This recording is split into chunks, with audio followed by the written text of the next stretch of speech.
have a lot of good information for folks today. So good morning, everybody. Thank you so much for being here. Do you mind, Lucia, going back to that first slide? I'll go to that one next, if that's okay. Thank you. So awesome. Good morning, everybody. Again, thank you so much for being here. I'm Angela Knight, the series HR director. It's great to have you here, and we really appreciate your time and attention this morning. We know how busy everyone is. And our goal, the entire HR team's goal here today is to give you information, tips, and resources in our training that is entitled Best Practices for Supervisors. And the goal of this information and today's training and others that we'll highlight today is really to give you the information that you need to better enable you and empower you in your very important role as a supervisor at Series. This is our third year doing these trainings. And each year has looked a little different, as will this year as well. And usually the format looks and information, it's based on kind of just current updates to either CU or Series protocols, practices, things going on in the world, which we've all been seeing for the last few years, but also feedback from you, the supervisors, feedback from our employees. And this year we also got some good feedback from members of the CMC that has informed the content of today's training as well. So we hope you find it helpful and informative. As we go throughout the meeting, feel free to put questions in the chat. We'll answer those as we can. And then at the end, we've also set aside time specifically for Q&A at the end of today's training as well. And today's session is going to be recorded and the slides will be made available, so you can always reference these later. Or if your colleague wasn't able to attend today, we'll be sure to advertise this on the blog and they can reference this later. So what I like about today's training is that you're going to hear from each of the members of our HR team, and they will each be speaking to areas of their subject matter expertise, or at least one of their areas. It's a great team, and again, we're here to support you. So I hope you find this information helpful. I'll run through the members of our team. And again, some of you may have been a supervisor for some time, some of you may be new, so welcome and thank you for being here. Today's colleagues are Janet Garcia, she's our visa coordinator, Jasmine Moore, one of our HR generalists, Emily Hinga, also one of our HR generalists, Luann Line, human resources analyst. She's focused largely on payroll and leave. Jimena Ugaz, also an HR generalist for us, and our main series recruiter and onboarding manager. And then also Lucia Harrop, who's our colleague on the team and also serves as our series liaison with NOAA. So again, you'll get to hear from each of them. And before I hand things off to Jimena, I do just want to highlight some of the upcoming trainings that the team has set up. And if you don't mind going to slide 2, Lucia, that'd be great.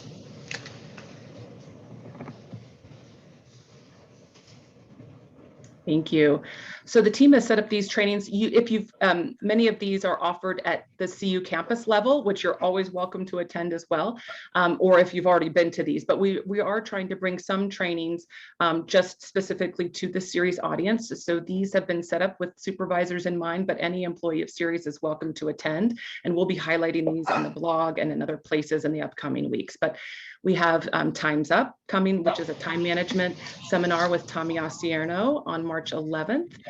Performance Management being offered by Kelly Leandro, who is with CU HR's Office of Employee Relations.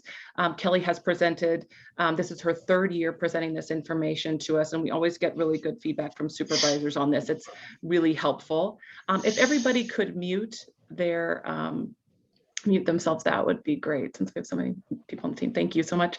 So you'll find her presentation impactful. We also have, and this was also offered at the campus level, but optimizing the hybrid work modality with Lauren Harris on April 11th. So if you haven't had a chance to attend a campus session, please do. CUHR really is trying to stay current in terms of the training opportunities, and the work world has obviously changed throughout and post and during the pandemic. And so that's really why they are trying to focus on information that supports supervisors and employees in these new work modalities that we're finding ourselves in. There are also crucial conversations. I think Lucia will talk about some of these later, but is another training that a lot of our supervisors that's offered at CUHR has found very beneficial. And then we can maybe put the link in the chat, but there's a full training catalog that CU Boulder HR offers. And as we bring anything specific to series, or if we just want to highlight something new through CUHR, we'll continue to do so on the blog and in our admin news. A newer training that I just heard about late last week and that's in development stage at CUHR level, I think will also be beneficial is what's going to be termed kind of the supervisor as coach. And so you'll find some of the content that Jimena and others are speaking to today will speak to that same theme and topic. So a lot of good information coming your way. And with that, again, thank you for being here. We hope you find this session helpful and informative. And I will turn things over to Jimena. Thank you. Great, thank you. How's the volume? Can you guys hear me okay?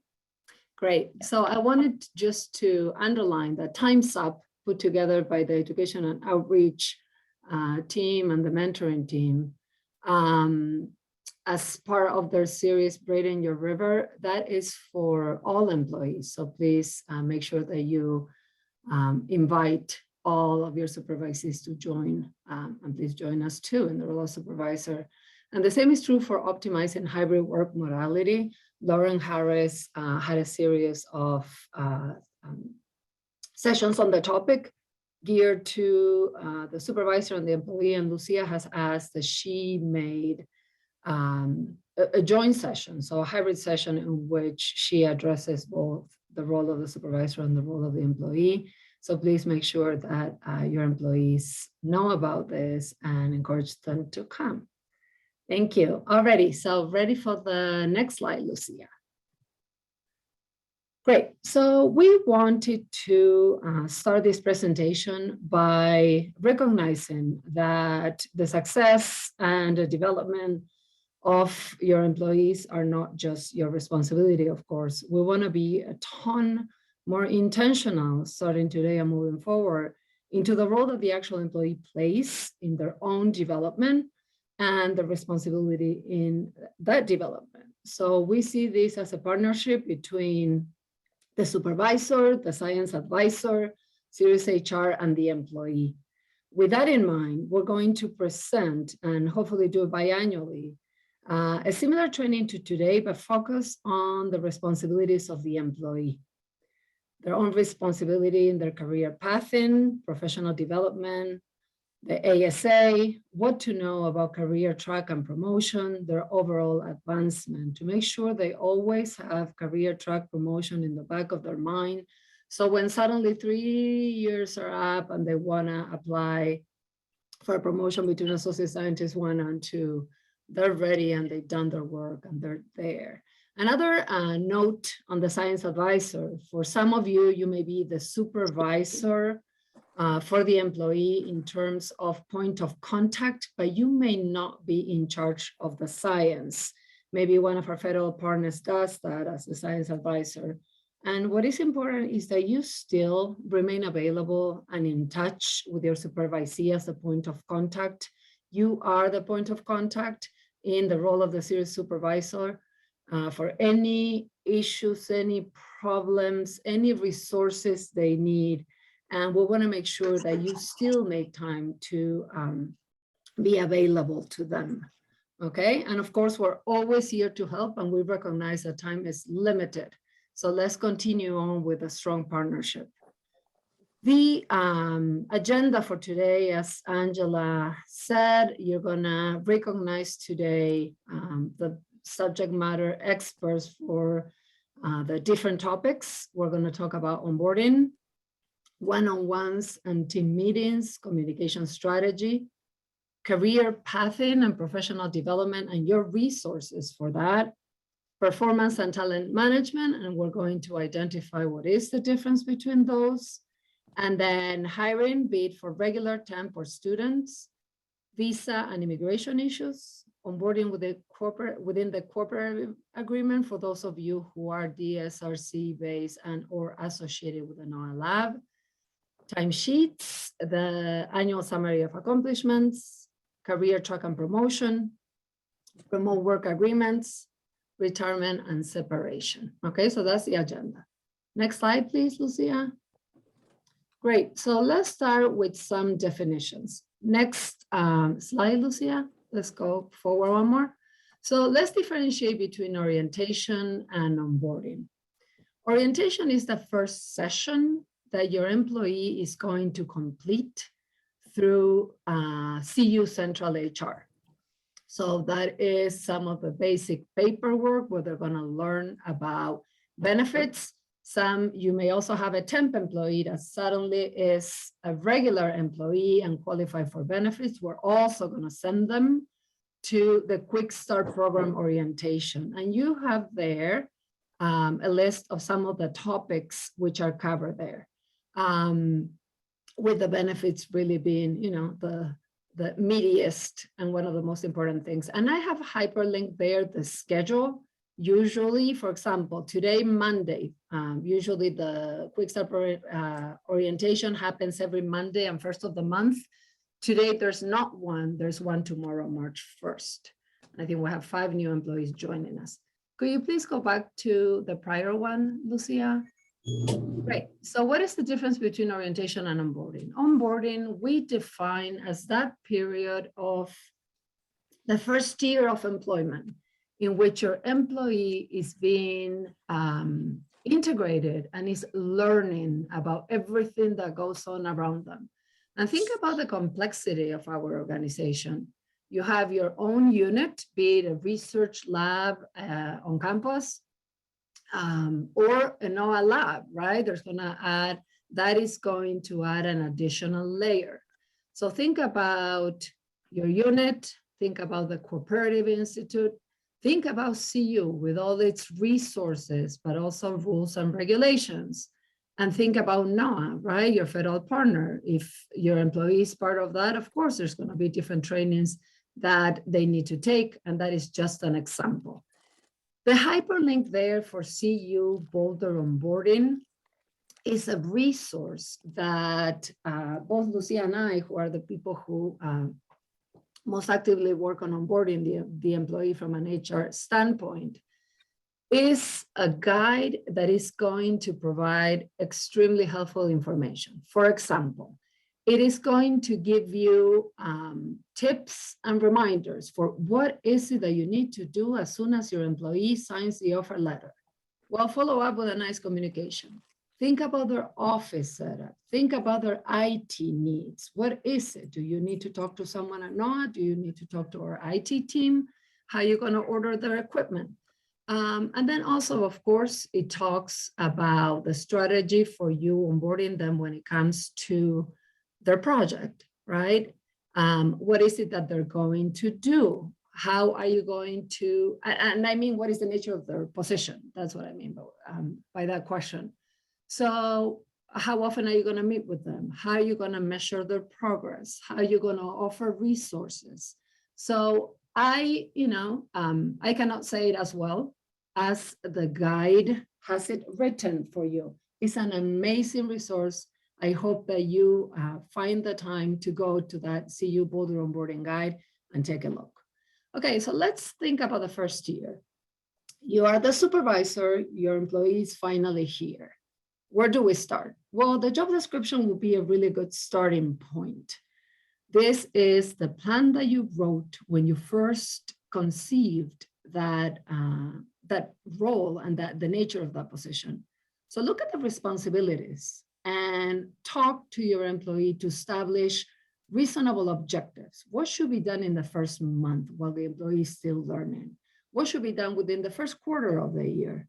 And it is true that that employee is probably going to take a little bit more time than employees that have been with you for a while, correct? Because they are onboarding, they are learning, they're being integrated, and there's a lot of languages that they need to learn, like the language of CU, the language of Sirius, the language of NOAA. Next one, please. Great. Next one. But you don't have to do it alone, okay? So we have just a wealth of resources. CU Central HR, which is an amazing resource, has developed a whole new page where your new employee can find limitless resources two that I attended and I found very helpful are the Discovery Lunch and Learn and the New Employee Welcome Experience, which includes a tour of the university and really makes you discover this incredible institution, especially if you're an international student, an international employee. I think these are specifically attractive. Then we have our Director of Diversity, Equity, and Inclusion, Susan Sullivan. She has been kind enough to put together all these groups and affinity groups, the community of practice, and you see the other groups. She has put together all the information. We have that for you on slide 33. So you have the nature of all of these groups, their meeting times, and their links actually are already in there for you to go in and join and discover this group. Another resource, your employee, if they're international, they should absolutely be acquainted with the ISSS office. Series Members Council, which is our governance. There are different clusters, no? And Members Council groups, representatives of all of these clusters. So you should know who your cluster representative is, and your employees can always tell these people about their concern, their representatives, and they can also attend a member council session without joining as a guest. Okay, the mentoring program, who is now run by Janice, by the way, and Hazel Bain, and is going to pair up mentors and mentees. And, you know, if you're in admin, you can be the mentor for a scientist, and vice versa. It is an incredible experience, and you will learn so much about others and about yourself as well. So I absolutely recommend that. And then the Office of Postdoctoral Affairs, you cannot not know this organization if you're a postdoc currently. That information was in your offer letter, that information is linked there. They're gonna organize not only presentations and trainings, but also social events, and you should be part of that. Next one. Great, so let's talk about coaching and supervision. The one-on-one is the typical name that we use for that formal meeting that happens behind closed doors between supervisor and supervisee. There are alternatives to that. We all have different personalities. One size is not gonna fit all. You can supervise by walking around. Now is very hard. You can maybe zoom around. But you know, different employees are gonna have different preferences. So talk about the communication style. What is effective? A person may be extremely independent and work great just with you by email, with, you know, just written check-ins. Some other person might tell you, oh, can I please meet with you every 2 to 3 weeks? That is really important for me. And I really, you know, appreciate that. And that would be great. Sometimes you may be able to go for a coffee, you know, with some other of your employees. And I am completely aware that we are in the hybrid and remote world, but we need to adjust, and we need to try to find time to all work together in our different modalities that suit us best. When you're talking about, again, what is it that this person is working on? The ASA from last year told you about what you were going to be working on this year. So look at that. Look at what you wrote for objectives for the future in the last ASA with your employee.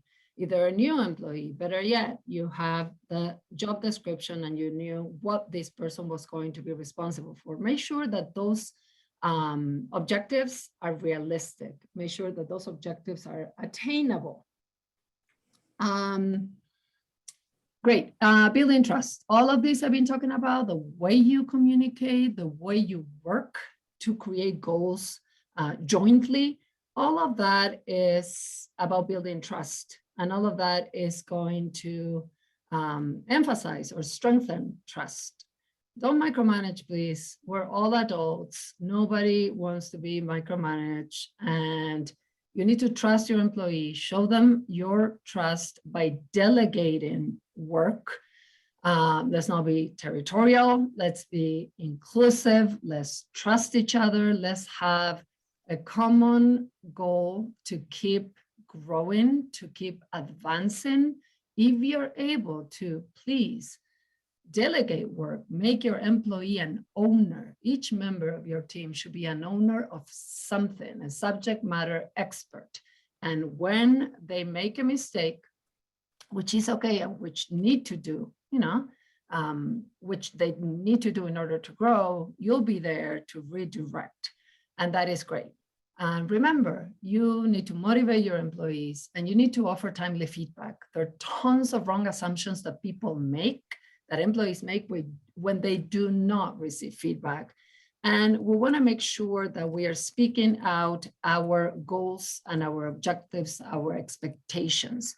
And of course, documentation is your best friend, especially if you had a rough meeting in which you were talking about deliverables not met and things, derailing. Please go back and say, okay, as we said in our meeting, these are the expectations and this is what we should be doing. We're very late. And make sure there is a written summary for that in case you were to need it. Next one, please. Okay, team meetings. So there are all different types of meetings when it comes to the structure of it itself. So the problem is, are you having a gathering in which you're meeting for 2 hours and when you walk out of that meeting, you are nowhere farther apart than when you were at the beginning? You don't feel that you have advanced. You don't know what your action items are. Well, make sure that you circulate an agenda for suggestions if you think that that is the case. And if you have a supervisor who is running really non-effective meetings, feel free to say, hey, I was thinking that at the next meeting, we could maybe talk about this. Maybe others, have ideas or suggestions for the next meeting. And if you have one of these meetings in which, a list of objectives to be spelled out at the beginning of the meeting and that we come back to at the end of the meeting is helpful, suggest it. And hopefully it is welcome. Some of us have different meetings. If you are a small enough group, maybe you have a very collaborative meeting in which every single member of the team can talk about their needs and their issues and their questions in every single meeting. I know that we do that in the HR team sometimes twice a week, every week. So it depends on the size of your team and the dynamic. Just let's make sure we don't waste each other's time, okay? Next one. Okay, conflict resolution. You're a supervisor, conflict will find you. And it is important that you don't hide from it. So you need to be able as a supervisor to confront the problem, to work to resolve it, to involve the right people and follow through, to work to present a solution, keep the problem in mind. It is very probable that the problem will resurface and you need to be ready. For some of the issues, you'll be able to resolve yourself. For some of the issues, you will need to involve serious HR. You can write an email to Angela directly if you want to, or you can submit a ticket. If needed, Angela and serious HR will involve CU HR and the legal team if appropriate. Kelly Leandro is going to talk to you about mandatory reporting. Some of the issues that come to you, you will need to report. You cannot just resolve it yourself. There is a need to report. Next one. Great, career path and professional development. Again, remember, we are going to present from the perspective of the employee and their responsibilities starting in June and hopefully biannually. We're going to make this very intentional that an employee, like the supervisor, like the serious HR, like the science advisor, we're all responsible for the development, growth, and success of the employees. When it comes to technical issues, if they're a course that you want to recommend, for example, they're doing pretty good in Python. If they were better, they will be able to take on this responsibility as well. When it comes to networking, are there specific conferences they should absolutely be going to, like AGU and AMS? And I only mention those because those are the ones I know. When it comes to managerial abilities, and some of us will discover that what we want to do is to be managers, is to be developing teams. So are there courses that your supervisor, so maybe you have a supervisee who is a supervisor, they tell you they're struggling in their supervisory role. And there are resources that we have and courses that we recommend. Grant writing, whenever we know about those, from education and outreach, from CU, we will make sure to let you know. specific journals where they should be posting, where they should be publishing, I'm sorry. And what else? Is there a good idea there so we could develop an idea to submit to the National Science Foundation for your supervisee to be a principal investigator? Service. So service is an important part of your promotion package. CMC is an incredible opportunity to learn about series and to be involved, to offer feedback. Right now, I mean, I am part of the CMC, so I'm going to take this opportunity to advertise that we're looking for a representative in the for the Chemical Sciences Laboratory in the CMC. If you are part of CSL and you want to come as a guest, please, we will love to have you, and you can decide that you don't want to join if you're not interested after you join the meeting. Education and outreach has a lot of opportunities for volunteering and service, and we have included slide number 35 with all the proper links for all of this and other opportunities for development. Before I forget, I wanted to let you know that tomorrow is the last day to offer feedback on the diversity, equity, and inclusion strategic plan. So maybe Susan or somebody else can put the link in the chat to offer feedback, and that is due on March 1st. I forgot about that. Okay, next one. Okay, so let's talk about performance and talent management. What is the difference between performance and talent management? So the tool that we have within series for performance management is the ASA that goes full force in the summer, but it is our internal performance management tool. However, it's not comprehensive. The whole year when we're not doing ASA related chores, we're still meeting with our employee. Can you hear me? Yes? Okay, so we're still meeting with our employees and we're still offering feedback. The ASA is not the only season when we are coaching, we're supervising, we're mentoring, we're meeting with our employee. Performance management is a way to identify career development opportunities and a path forward. And Lucia will talk more about this when she discusses the ASA a little bit more in detail. Remember, we need to document performance issues and we need to involve HR early, sometimes, and always start with serious HR before you go to central HR. And sometimes we will need to address performance issues through progressive discipline. And that's why it's so important that you please attend the performance management presentation by Kelly Leandra from Employee Services, because she's going to talk about the process in detail and the tools that you have through the university should you have to address performance through progressive discipline. Okay, and what is talent management? Talent management is the matching of your talent force to your objectives, to your deliverables, to the needs of your project. So let's say that you get this huge grant and suddenly you need to fill 15 positions. Well, let's talk about how you're going to do that. Consider future projects. Do you have the staffing that you will need in order to deliver? Or is it going to be a mix of hiring people and developing people? All of that is talent management. Consider that people are going to retire. People are going to tell you they want to work in something different.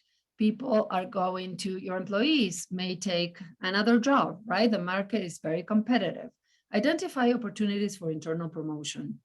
That doesn't mean you're going to take your most favorite employee and just think about their own development, but think about talent pools. We all need to push forward. We all need to grow. We all need to develop. This is a very active employee force, and it is well documented and is research. It is proven that when we show an interest in our own employees' development, that increases engagement and that increases retention. Next one. Okay, finally, you all know that I've been doing most of the regular positions when it comes to hiring. Let's remember, hiring is a legal, inclusive, and fair practices. The hiring of regular positions has surpassed me, and I'm very delighted to tell you that my colleague, superstar Jasmine Moore, is going to be helping me, and especially, or at the beginning, it's going to be mostly positions that are for research groups on campus, NSIDC, Education and Outreach, Earth Lab. So you're going to see her more and more if you're part of one of these groups. After we post a position, it's mandatory that you meet with me for 30 minutes and that we discuss especially the legal and the inclusive practices when it comes to this process. What is a rubric? We're asking that you use a rubric to fairly evaluate candidates. A rubric is an Excel spread, for example, in which you identify the main requirements that you wrote about before you meet any candidates. So they need to have 3 years working with Python. They need to have a PhD in these areas. They need to have the following knowledge, skills, and abilities, and I will identify 2 or 3 more that are desired skills. And that rubric is going to keep us focused and unbiased to make sure that we are evaluating candidates according to their abilities. We do not want you to go on Facebook to look up this employee. If they provided a GitHub, if they provided a LinkedIn account, that is okay, but we don't want you to search for information that is not part of the professional realm. Before you make an offer, you need to have it approved by both Series HR and your lab lead or the director of your unit. Remember, we're working under the stipulations of the Colorado Equal Pay for Equal Work Act. We don't need to, we don't want to have to walk back an offer because it is $10,000 over what everybody else in the career track with that same experience and education is making just because you knew the candidate had another offer in California. So we need to be fair. We cannot ask a candidate unless we state it so in the ad, and Janet will talk about that, about their citizenship.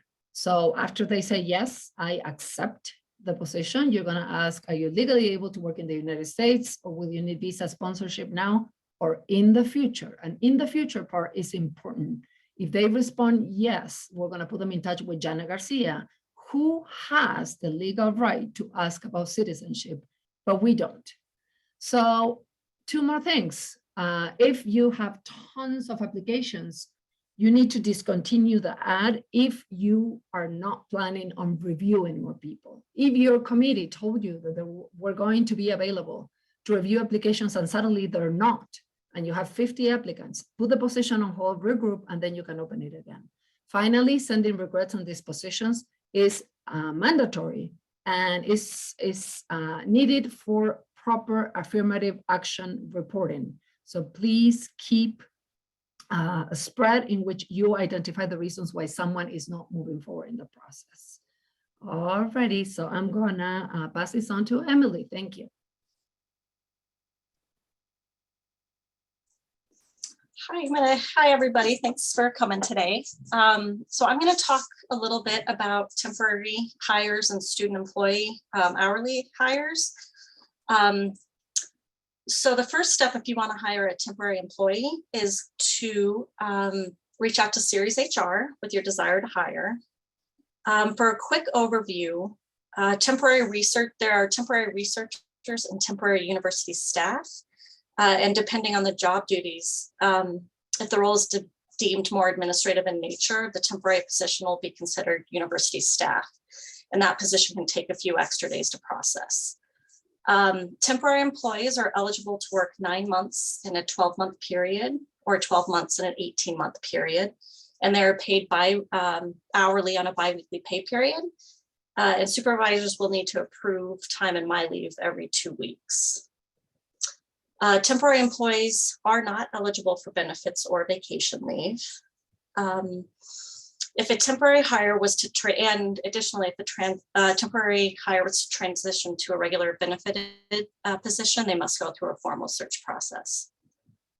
Now, with the Colorado Equal Pay for Equal Work Act that took effect January 1st in 2021, we are required to post all temporary employee positions for at least 3 business days. And we have to review all qualified candidates who apply. So we we have a job description to create the advertisement. And here's a link on this slide that we'll be sending out to you for the job description template that you can use if you'd like. And you can also find this job description template under HR forms and Inside Series. In this job description, we'll need a job summary, job duties, required education, experience, and an hourly rate or range. The current minimum hourly rate is $15 per hour. So we have to at least have it at $15 per hour.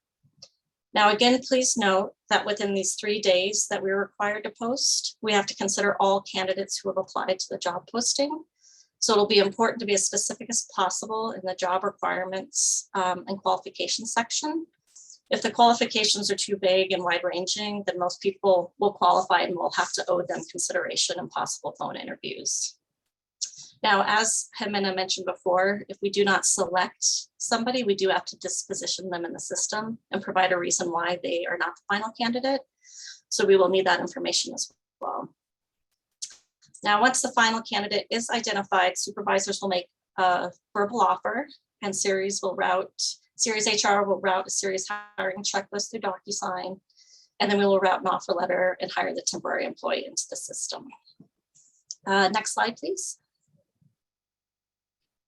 Okay, now for student hourly employees, again, the first step is to reach out to Series HR with your desire to hire. We will then send you a student hourly hiring checklist that can also be found on the Inside Series forum page. If you have questions about pay rates, job classifications, or job descriptions, you can look at the student employee website that's linked here on the slide for reference. Again, the current minimum hourly rate is $15 per hour. Students can work 20 hours per week during the academic year. However, during the summer, they can work up to 40 hours per week. It is important that international students do not work over 20 hours during an academic year per visa requirements. So just kind of keep an eye on that if you do hire an international student. Now, there's also a work study program on campus for those students who qualify and request this. If a student is work study eligible, the federal or state government pays 70% of the student's wages, and whatever Series funding is used to pay for the student, they will cover the remaining 30% until the student runs out of work study funds, and then Series funding will pay 100%. Now, Series HR checks to see if students have work study when the Series student hourly checklist is submitted. So if you don't know, we do kind of double check. Now, if you do have a student in mind, if you do not have a student in mind, sorry, you can advertise for the position on Jobs at Series website or on the CU Boulder students job website. We would need a brief job description, contact information, and an hourly rate or range. Now, as a supervisor of student employees, it's also your responsibility to approve timesheets every 2 weeks. And here is a link to the biweekly calendar. Or it might be off here, but I'll add this in a second. And finally, please let us know when student employees or temporary employees are no longer working with you so we can turn them in the system. All right, I'll hand it off to the next person. I'm going to speak a little bit to onboarding specifically at the NOAA laboratory. As Jimena was mentioning earlier, when you're working at the NOAA labs, you have to learn all of the information about being a CU employee, but then you also have to learn to navigate the NOAA system. So you have a dual set of rules that dictate your employment and on-site work experience. So all new hires at the NOAA labs meet with me in the first week or so of their start date. And I go over in detail a lot of the items that those employees have as additional responsibilities and understandings as being one of our Cooperative Institute NOAA Labs employees. I do want to mention here for a smooth onboarding experience, security processes need regular check-ins, and the supervisor role here could just be sending regular emails to the employees to make sure that they're checking their email addresses that the security agents are giving them. Sometimes we will send them action items and they won't see them. Either they end up in spam or they just don't get done in a timely manner. And if we get delays in the security processes, that can impact our start dates. And that is an unfortunate thing because generally we don't want to push start dates back if we can avoid it. When an employee doesn't start on the first of the month, it impacts their benefits eligibility. And it also impacts whether or not they can get started working on the project that probably has deliverables for you. So as a supervisor, please stay on top of that process, know where it is for you, both your employees and for the trusted agents who are running the process on the NOAA side. Occasionally they'll need reminders that the employee is starting on a certain date and needs that process coaxed through the process. My one-on-one includes what series is and how do we fit in with NOAA, as well as I check in with them on all of the information that's covered in the Quick Start Guide and make sure that anything that they're still struggling with, I can assist with. So that can be things like benefits, their Buff 1 cards, if they haven't been able to achieve their I-9, things like that.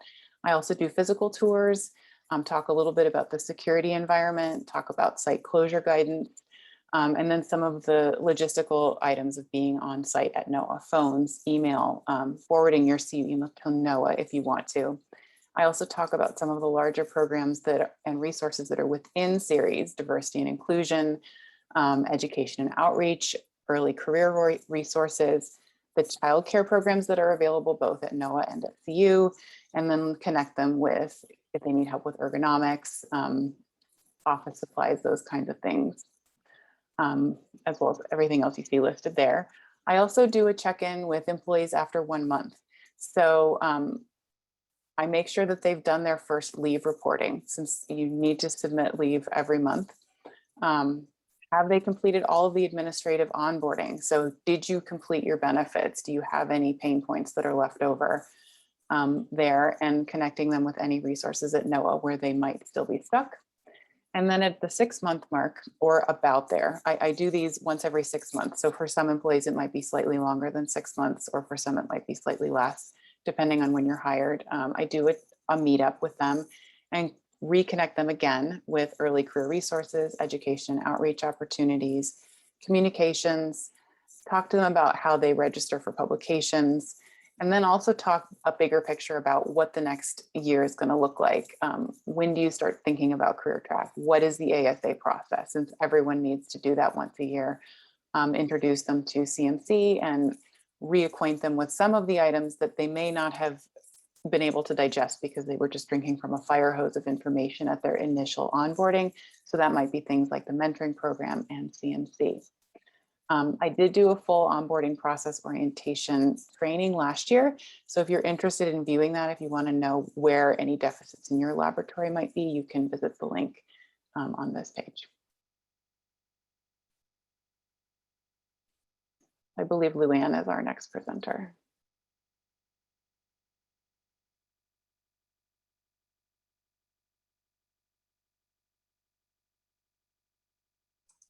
Sorry about that. I had to unmute. Okay, I am going to talk about my leave. You know, those timesheets that we all must submit. And I know supervisors can have quite a pinch point with some of the timesheets that are submitted each month. So first of all, employees are responsible for entering their vacation leave requests and sick leave as appropriate in a timely manner. Vacation should be entered as soon as they know when they're going to take a vacation, and sick leave, of course, can be entered after the fact because you obviously don't know when you're going to be sick. An important note, employees do not need to disclose the reason for their leave when they're taking leave, other than to indicate that the leave falls into either vacation or sick leave. And please do not ask what the sick leave is for.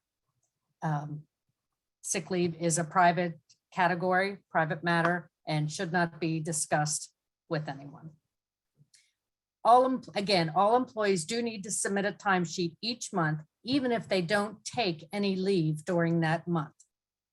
The employees should submit their timesheets by the 7th of the following month, and the supervisors should approve timesheets by the 10th of the following month.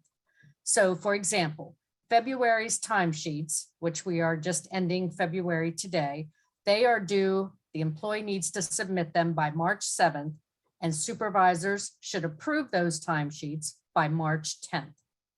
Now, we did do training on My Leave a while back, and I have the training video and the training guide attached here. And it's a very good review of what types of leave an employee can take. And that includes both, of course, sick leave, but also family medical leave and the parental leave. So please review those training guidelines. Next slide.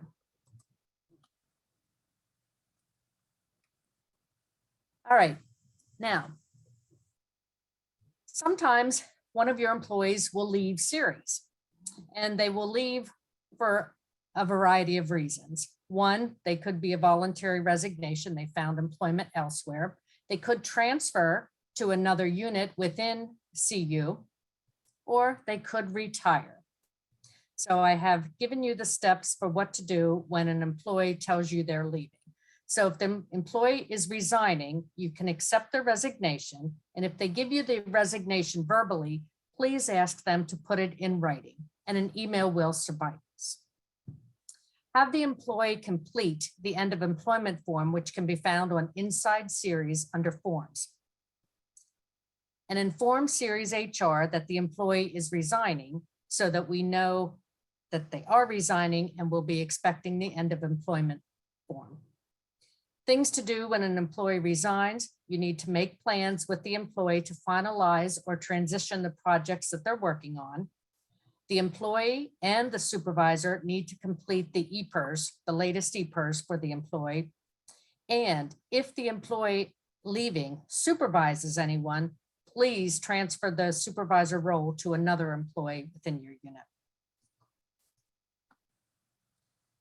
They could also leave due to retirement. Again, you would accept the retirement notice, and if they give it verbally, ask them to put it in writing. Have the employee complete the end of employment form found on Inside Series, and then check with the employee to make sure they have been in contact with the CU benefits office about their retirement. If they have not been in contact with them, give them the contact information for the CU retirement professionals, and they can be reached at benefits@cu.edu. Again, you want to inform Series HR that the employee is retiring so that we are aware and will be expecting the end of employment form, and still make plans with that employee to finalize or transition their projects they are working on. Again, complete their EPERS, and the supervisor is responsible for approving the EPERS. And if they supervise anyone, transfer that supervisory role to another employee in the unit. And if they are transferring to another CU department, pretty much the same steps. Have the employee complete the end of employment form on Inside Series.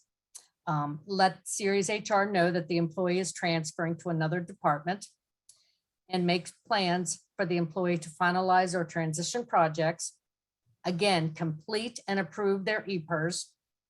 And if they supervise anyone, transfer the supervisory role to another employee. So we have included on this slide the instructions for completing the final EPER. Again, I cannot say enough, EPERS are a very important document that needs to be completed when an employee is leaving. One final note. If you are made aware that an employee's funding is ending and there will not be a job for them with Series at that time, please alert CU HR as soon as possible so we can get that process started. Thank you. Okay, so I'm going to talk a little bit about the annual summary of accomplishments. And every year I do provide a detailed training on this ASA process. All employees and supervisors should attend this training. Even if you've attended it before, some of the items that we cover year to year do change. And this year we will be emphasizing further the connection between the annual summary of accomplishments and the career track process, and the role that both the supervisor and the employee have in that process. So please do attend that. We have not set the date for that, but it will be upcoming in either May or June of this year as usual, since that is the normal time process for the ASA. The supervisor responsibilities, within the ASA are one, ensuring that their employees complete this process. So if you have any employees who are missing an ASA along with that rating sheet that you complete and sign, both the supervisor and the employee are ineligible for any potential merit increases that are upcoming with that current cycle. So it's really important to complete that. Supervisors are responsible for understanding what should be included in each of the different modules within the ASA. So when I go through the training, I do talk about these different parts of the ASA, but it's important to note that not every module within the ASA needs to be completed by every employee. And the AS and RS tracks have different expectations and needs there. I'd like to emphasize that you want to take some time to communicate your expectations with your employees whose ASAs you will be reviewing. So the module itself is a blank entry screen. You can write a narrative summary of what it is that each module is asking for. But if you're a supervisor that really just wants to see bulleted lists, you can communicate that to your supervisees and let them know that that's your preferred format. There is no prescribed format for those entry screens. But make sure you give those expectations to your employees with enough time so that they can complete that by June 30, which is when the employee portion is due. As a supervisor, you're responsible for reviewing the full write-up. And this is even for supervisors who don't work with employees on a regular basis. So even if you're not the scientific day-to-day person, you still need to participate in the ASA process and complete that rating sheet. So if you are a supervisor who does not work with your employee on a day-to-day basis, and you need additional input to complete that rating sheet, there are other tools available to you to gather information on that employee's performance. So you can use the science advisor input if the science advisor is willing and able to provide that to you. There is also peer review tools. You can talk to their coworkers as long as you disclose that you are doing that and make sure that there is consistency and equity in those queries between those peer pieces of input. So you can talk to coworkers and even their supervisees if applicable. If you do have trouble gathering enough information to write a full ASA write-up, please reach out to Series HR and we will help you identify different ways that you can gather that information. So one of the things that is new in the past 24 months in the ASA app is that we are asking you to formally review career track timelines. And this is not necessarily to look at that entry screen and say, yes or no. Yes, I'm putting in an ASA or no, and then just leave it at that. This entry screen is really intended to be a place where you can document that you intend to put forward a career track application either at this year's cycle or you intend to put a career track application in the next 24, 36 months or further. And in that section, please document the things that need to happen in order for that ASA or that career track to be successful. So if you're looking at a move from an AS1 to an AS2, look at the criteria for the AS2, think about what you're not doing already and document that there and have a conversation. This is from the employee perspective, right? Have a conversation with your supervisor about these are the things that I have not done yet. But if you're a supervisor and you look at that section and you see that someone wants to go up for a career track and you're thinking to yourself, I don't quite agree with that. I don't think that you're ready because you have these deficits. Please have that discussion at ASA time and outline ways and timelines for achieving those goals so that that career path can be successful for your supervisee. Science advisor input is a valuable tool, but we understand that it's not always available. So if you work in one of the groups where science advisors are not providing that input, again, please reach out to HR and we will assist you. And remember that the documentation that is contained within the ASA are really critical to the success of your employee, to retention of your employee, to the career growth of that employee. So make sure that if you're seeing an ASA that's coming through that isn't robust, that you can go back and you can say, can you elaborate more on this section? Tell me more about this one-year plan that you have for a move and career track or things. I also want to mention that nothing in the ASA should be a surprise to the supervisor or the employee. You should be having regular check-ins outside of the ASA process for both your successes and your pain points. If there are struggles, please make sure that you're addressing those in a timely manner. And if you need Series HR's assistance in doing that, we are available for that assistance. Sometimes you might be able to address that one-on-one with your supervisee, but we also understand that sometimes not. But documentation is really key, especially if there are struggles there. So I recommend having regular check-ins with your employee. If you don't work with them super regularly, it should be at least quarterly. Depending on your relationship, it could be monthly, but definitely make sure that those are happening in addition to the annual summary process. Series HR does have a number of different resources and trainings that are available to you to make sure that the ASA process is successful for both you and for the employee.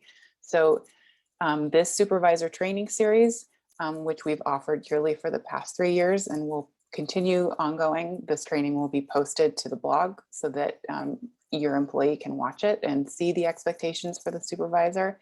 There's also crucial conversations. And as mentioned previously, the next sessions in the supervisor training series are going to be managing hybrid teams. Lauren Harris will be coming to speak about that. And she's taking the full series, which is actually a 3-part training series, and condensing it down into one training. So if you don't have time for all 3 sessions, it'll be a great snapshot of all of those future of hybrid work training series. There's also the performance management one, which is critical for supervisors. Kelly Leandro is offering that upcoming. And then the time management training that Jimena mentioned earlier. If you want more professional development opportunities, you can view the full CU Boulder HR training catalog by following the link contained on this page.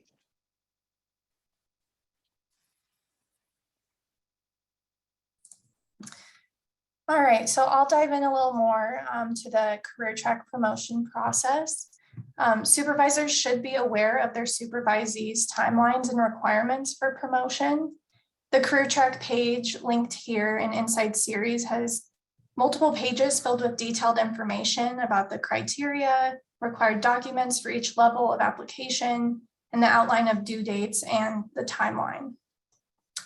Time eligibility requirements and criteria may vary based on the level of promotion, so it is the supervisor's responsibility for understanding the different levels and requirements of the series career tracks so that they can better support their supervisees. In addition, last year, series introduced new subtracks to the associate scientist and research scientist career tracks. These were added to better define and provide promotion criteria for the different roles across series. We ask that you please take a look at this new information while you are reviewing the pages online. An FAQ page has also been added, and we will continue to update that page. Supervisor support is required for a promotion application, and a strong supervisor letter is crucial for a successful promotion. It's important for supervisors to meet those reference letter deadlines. And if you are discussing career development goals and timelines during the ASA season, as Lucia mentioned, you should have plenty of time to provide a detailed, thoughtful letter by the end of January. If you do have any concerns about one of your supervisees' promotion applications or about submitting a supervisor letter, please reach out to Series HR and we can discuss that further with you. We do also want to reinforce that while an employee is responsible for submitting their promotion application, this process is very much a partnership between employee and supervisor. Next slide, please. So now on to work modality and what you need to know as a supervisor. We ask that you have your employees visit the remote work agreement page and Inside Series to enter their schedule. All employees must complete this remote work agreement online form. This page will allow them to indicate if all work will be performed in office, what days will be assigned in office versus remote for those hybrid schedules, or if they will be fully remote. We do understand that there may be some confusion since this title of the online form is remote work agreement. But please note this page is meant to be a place for employees to enter their schedule, even if they are working full-time in office. And then for NOAA-based employees who are unsure of their schedules, you can hold off on completing this online form until you do know your schedules going forward. Also, we ask that employees fill out the form 2 weeks in advance when possible, so that supervisors have enough time to review and discuss with the employee if necessary.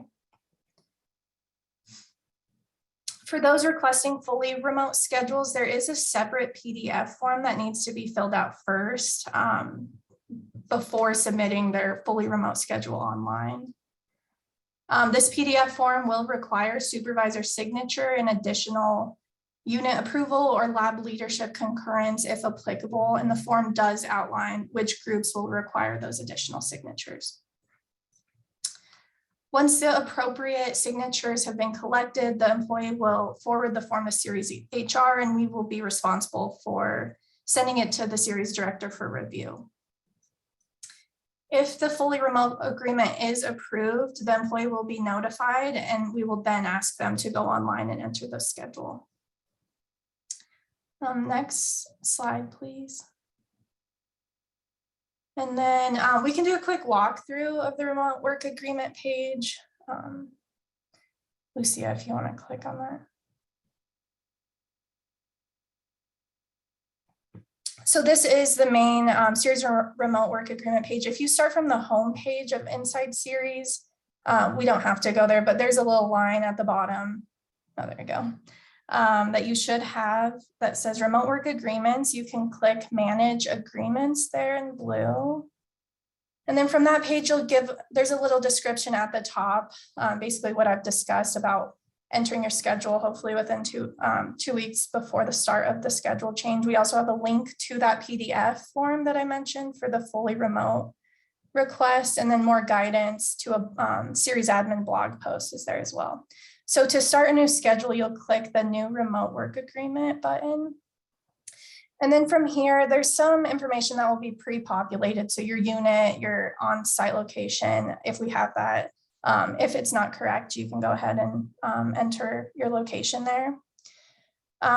Your remote work address, if there is any, and then it'll ask you whether it's your residence or if it's a Series building or offsite location.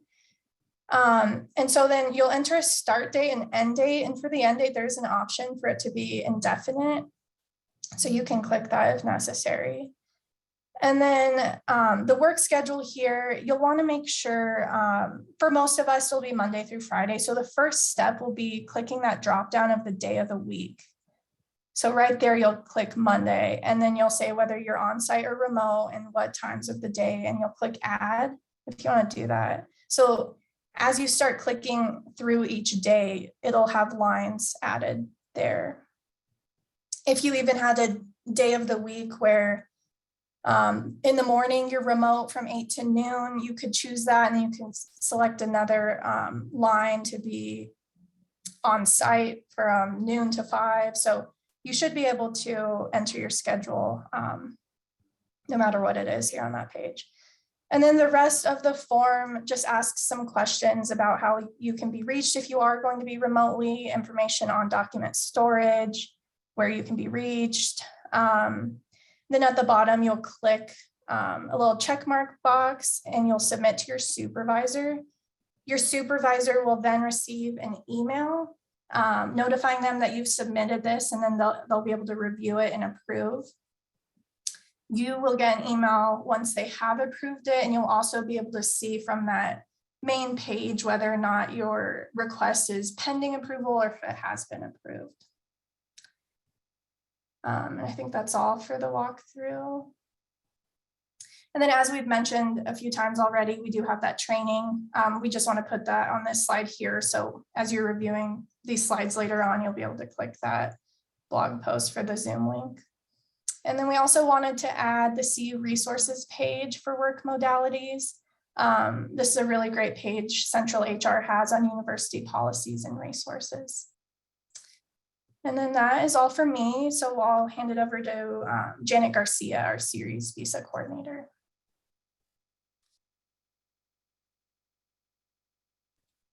Hi, I'm Janet, and my role is to guide you and international employees through visa processes. So I'm here to guide you. You can ask me questions. Don't worry, often there are many steps involved, but I will guide you. And so please just be aware that it will all be okay. So there are a few key issues that I'd like you to be aware of. So first of all, during candidate selection, after the verbal acceptance, we ask, are you legally allowed to work in the United States, or will you need visa sponsorship now or in the future? So that way we know if we need to take further action with visas. We cannot ask, are you a US citizen or permanent resident? Because that violates equal opportunity employment laws. There are some exceptions to even asking about visas, and that would be if there are ITAR export control issues that make your position eligible only to US citizens and permanent residents. Also, if a CAT card is needed to perform work and a foreign national will not be issued one as per your access verifier, or if you're not sponsoring a visa for a specific role. So the next slide, please. So during the hiring process, you're going to mark yes on the hiring checklist form if visa assistance is needed. And that will indicate to us that I will be working with you and your international employee on the visa processes. We'll be working together really closely. And so it's just really important to follow the steps that I guide you through. Next slide, please. Export controls, that's also an issue that affects international employees or employees who are going to be working abroad. Export controls are federal laws restricting the transfer of goods and technology to and the performance of services for persons and entities outside the United States. So basically what export control laws are doing are ensuring that the security of the United States is still maintained. You need to complete a form for the series export control team, and then they will review the person and the position to determine if there are any issues. Sometimes they do consult with the Central CU Boulder Export Control Office, so they may be asking you some more questions. Next slide, please. Position changes. So sometimes your current international employees, their positions are going to change. And we need to know ahead of time before any of those changes take place, because sometimes there are visa issues involved. So, and sometimes those things can't be done. So there's some changes that are not permissible. So we need plenty of lead time. So several weeks would be ideal before any change takes place. And you would email us at serieshr@colorado.edu. And next slide, please. We'll have examples here. So one example of an employee changes work location. So maybe you have an employee who's working at DSRC, but now they're going to be working in Texas for 5 months. Well, that's a change in work location, and we do need to know about it because that can affect visas. A job title change can affect visa sponsorship. So for example, let's say you have an employee who's a postdoctoral associate and now they're changing to research associate. That may have implications for their visas. Changes in responsibilities, changes in supervisory duties, those also can affect visas. So for example, let's say you have an employee who's going from 0 supervisory duties and now they're going to supervise even 1 employee or 2 or 3. Any change, we need to know about that. Percentage of full-time employment. So you might have employees who are going from say 100% to 50%. That's a change we need to know about. Leave of absence, salary change, work for other employers. So let's say you have an employee who also wants to work at University of New Mexico. Well, that might not even be possible, but we can talk about it. It might be possible, just depends on the situation. If there's a complete job or position change or transfer, we need to know. And if there's just termination of employment, if the employee is going to be leaving series, we need to know that. So please let me know if you have any questions, and please, you can always email serieshr@colorado.edu. Thank you. Great. So in the next slides, we're just going to run you through some resources, and remember that you're going to get the full slide deck. So you don't need to make any notes or copy any links. You're going to get all of this in the next 48 hours. If you are a series supervisor, you have to be acquainted with that page, which is an Inside Series under the S for Supervisor Resources. It is a wealth of information, including the hiring guide from all the trainings, including this training today that's going to be posted there, prior trainings, guides on examples of interview questions, forms, for example, hiring checklist forms, Lucia's onboarding agreement within the cooperative agreement, just every single training that we have done, it's in there. So please make yourself acquainted with that. Also, campus resources for employees, including the faculty and staff assistance program, resources for veterans, resources for employees with disabilities. We want you to be aware of these tools. Please, next slide.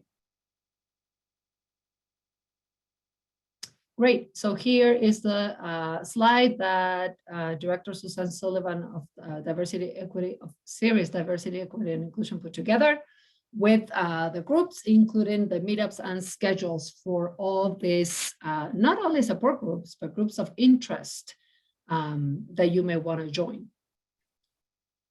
Next one. Professional development. Angela, would you mind describing the professional development request?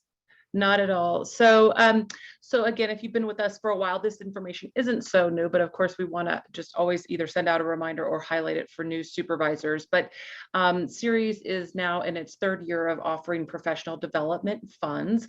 These are for non-technical trainings, and already many of the types of trainings that we might apply these funds for, or that an employee might apply for these funds for, have been highlighted today. So for example, of course, there are several CUHR trainings. We've sent the link out, and many of those are free, but some are not. So for example, Crucial Conversations is a great example of a training that is more expensive, but that people have found effective and impactful. An employee can apply for use of those funds here. Other great trainings, there are a lot of leadership ones that do have a cost, kind of this Franklin Covey suite of trainings, as they call it. If you go to the link, you know, for example, 6 practices of leading a team or building trust. You know, there are several along those lines that do have a cost associated. And so those are some of the sample trainings, as well as ones that are outside of CU. So that the Tommy Asierno training, time management, that is something that we're supporting through the professional development fund. So basically, if you go to the Inside Series homepage, there is a professional, if you scroll down, a professional development request button. An employee can click on that. They'll be guided to look at the trainings offered at CUHR, but also please know that we are interested in the opportunity to support trainings outside of CU if you can't find what you're looking for within the university, where possible. So there's a request form, fill it out. It asks for a little bit of context on the training, the cost, and why you would find it helpful. And then that request then goes to your supervisor upon completion. If they are supportive, then once they approve it, it automatically comes to CUHR. And generally, we rarely turn a request down. Again, we do have to think about kind of equity amongst all of our employees and sharing that budget. But in general, we are, you know, as long as it makes sense, as long as in terms of your role, opportunity for growth and learning, and your supervisor supportive, we have been able to support that. So just a little plug there. If you have questions, please let me know. And again, the links will be embedded here. And always feel free, again, to reach out, whether you or your supervisor are wondering if a training might be right for them. Just send an email to Series HR. Thanks. Oh, next one. Yes. And we already discussed these different service volunteer opportunities. Please make sure you explore them when your employee comes to you and they're looking for service and volunteer opportunities. Please do mention all of these options. And there is a variety, and different things for all the different interests. And remember, the Series Member Council, not only where you can learn about your organization, but you can contribute and you can help shape it. You don't have to be a member in order to participate. You can come and visit us, ask to be a guest. We have a monthly meeting, so please do reach out to us and let us know if you want to come. Alrighty, and last one. We want to thank you for taking the time to be with us today. It's a pleasure and an honor to serve you and what you're doing for the environment. We have a survey. It's a few questions. You can answer one of the 4 questions if you're interested in one specific, in offering us specific feedback. Anything is welcome. The opportunity for you to shape your trainings. Qualtrics survey is a way that you can do that, have your voice heard, and request a specific training, request the information you're missing. What is it that you need from us in order to be a better support for your supervisees? If you are a series lead, please make sure that your supervisors who are not here today go to the series blog or the supervisor page, supervisor resources page inside series to watch this training and review all the slides, hopefully within the next month or so. But please make sure that you, by the word of mouth, you make sure that all supervisors, your colleagues, supervisees who are supervisors, and if you're a series lead, those supervisors in your unit are aware of this very comprehensive session. We're here for anything that you need, that you want to share with us, and please write to us if you need us. Alrighty, so thank you for being here, and we'll remain online for any questions that you may have.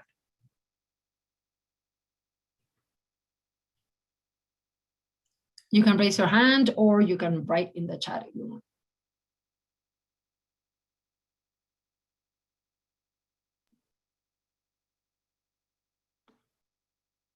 Or feel free to come off mute and ask a question. Katie, did you have a question, or was that, I saw your hand was up and then it went down, so maybe not. Sorry, that was just me clapping. Oh, awesome. The link to the Qualtrics survey is in the chat. If you want to click on there, since you couldn't click on the screen before, Emily had dropped it in there. So thank you, Emily.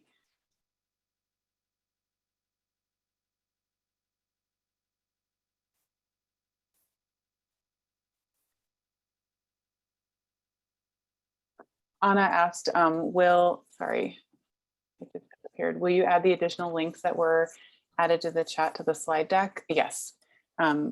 This chat will be captured and we will go through and we will add those links.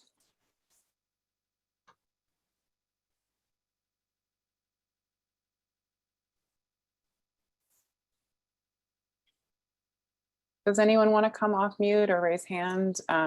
I'm not totally sure that we got through all the questions in the chat. There's a lot there that I could not see while I was sharing my screen. So I think we did. I think we did.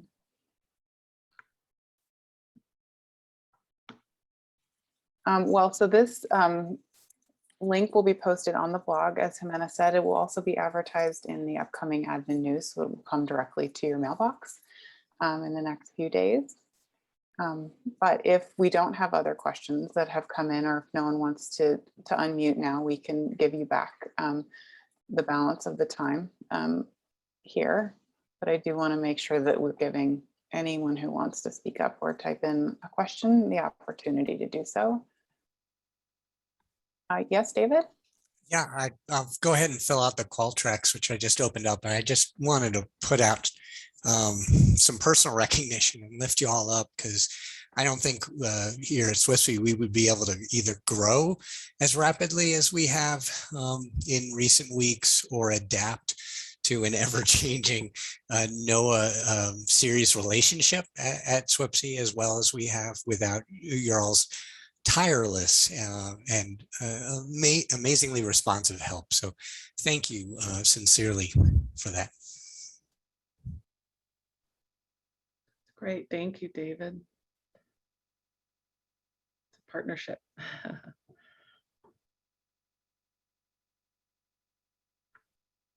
Wow. All right, I'm amazed. Too many questions. All right, well, should we sign off? Have we given, I want to give people back their time. So thank you so much, everybody, for being here. Thank you for your time, attention. If you didn't feel comfortable raising something here, always feel free to shoot us an email at Series HR, or if you're most comfortable connecting directly with one of us, you know who we are, and we're happy to be of service. And thank you for the team and to the team for preparing and presenting today. And we hope you all have a great afternoon, and we look forward to your feedback so that we can continue to offer up current and informational trainings. So take care, everybody.